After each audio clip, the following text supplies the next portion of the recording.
جواب دو، میری بات کا آئی کیوں نہیں؟ یا تمہاری محبت بھی باتوں کی طرح کھوکھلی نکلی؟ وہ تمسخر سے اس کے بال دبوچ کر اس کا چہرہ اٹھایا، اس کی ٹھوڑی پر دانت گاڑے بولا تو آنسو بھل بھل کرتے اس کی آنکھوں سے بہنے لگے تھے۔ ہاتھ پیر شدت سے خود کو چھڑانے میں مگن تھے۔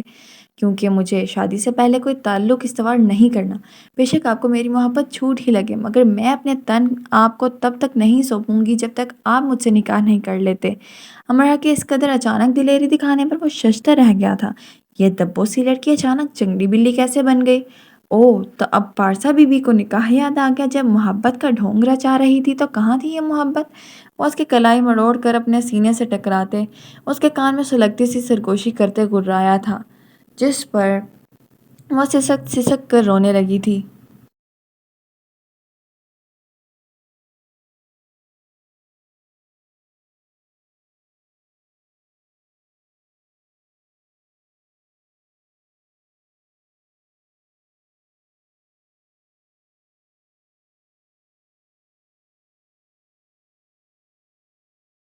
آخر آپ دو لڑکوں کی دشمنی میں ہم لڑکیاں ہی کیوں تباہ ہوں؟ آپ کا بدلہ ہم کیوں چکائیں؟ جس طرح میرے بھائی نے آپ کی بہن کو دھوکہ دیا، کیا گارنٹی ہے کہ آپ مجھے دھوکہ نہیں دے رہے ہوں گے؟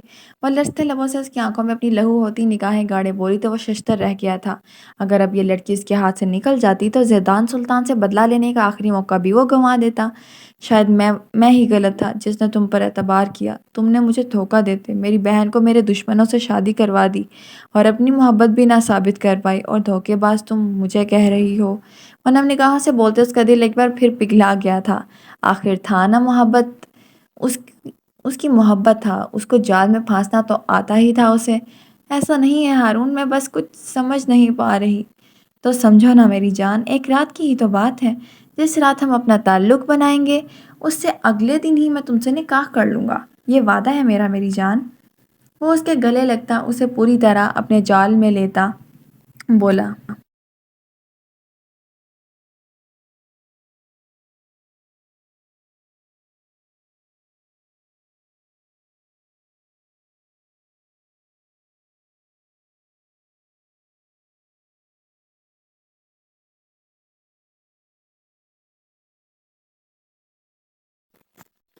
کھاؤ قسم، وہ بے یقینی سے نم نگاہوں سے اسے دیکھ بولی۔ تمہاری قسم۔ وہ شاطرانہ مسکراہٹ لیے اس کے گلے لگتے بولا، کیونکہ اب وہ بہت بری طرح سے اسے رونے کا ارادہ رکھتا تھا۔